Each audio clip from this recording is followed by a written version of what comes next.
If 2025 felt slow, awkward, or confusing in the Austin real estate market, you are not alone. The market has been quietly resetting for some time now, and today I'm going to tell you everything that happened in 2025, that crash that didn't occur, and everything to get you prepared if you're planning to buy or sell in 2026 so you can take advantage of the market today. Now, this past year has seemed kind of like a wait and see year for most people.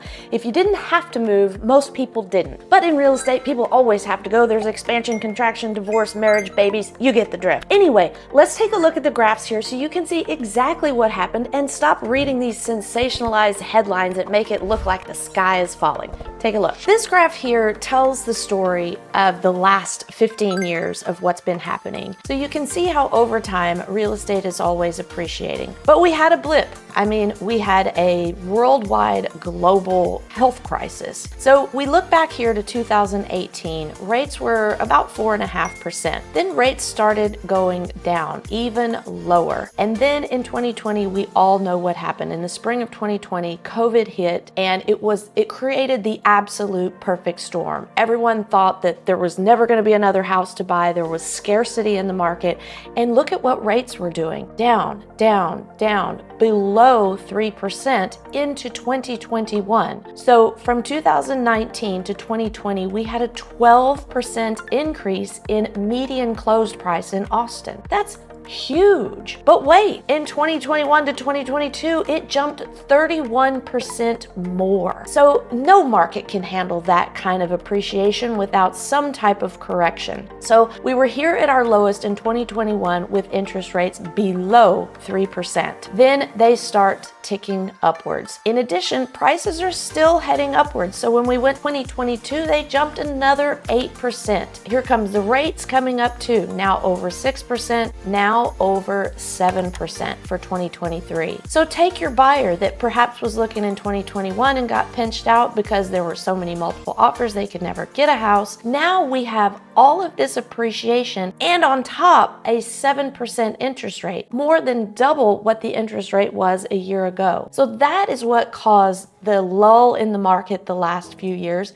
and the correction. So 2023 From 22, we came down 7%, and then 2023 and 2024 were both quite flat as far as median closed sale price. This year, we're up 1%. Now we can call that flat too. I'm not gonna argue over such a small number, but what I am gonna argue is that I think we've reached the bottom. I don't think we are going to go any lower, and if the Fed reduces interest rates, we're gonna see a pretty sharp incline. That's not expected. The Fed is not acting like they are going to reduce interest rates in an extreme amount this next year, but they are saying a little bit. So our new normal should be around 6%, not 3%. So as we look back at 2025 and inventory and what made prices soften as much as they did, well, we had a lot more inventory this year. If we compare April of 2025 to April of 2024, we had 13% more homes on the market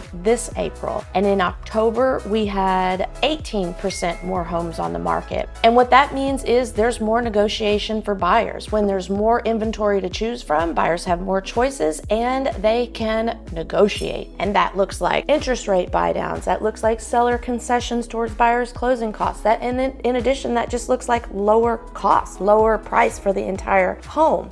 And yet we're still up median close price 1%. So we have a lot of angles where buyers are getting better deals, but yet our close prices are not down. So that means that the good homes are still selling. It's just that people that don't have to buy aren't pulling the trigger. They're waiting for the absolute perfect house. And we're seeing that exactly when the right house comes up, you have multiple offers. It has to be priced right, look good, and be in the right spot. If there's anything wrong, whether it's price, whether it's the sink is in the wrong side of the house, whether it's facing north instead of south, whatever that is, buyers pause. Any tiny little reason for them to hesitate, they do. And part of that is Buyers are thinking that interest rates are going to come down. So like, if I buy today, is this the lowest price I'm going to get? Is this the best interest rate I'm going to get?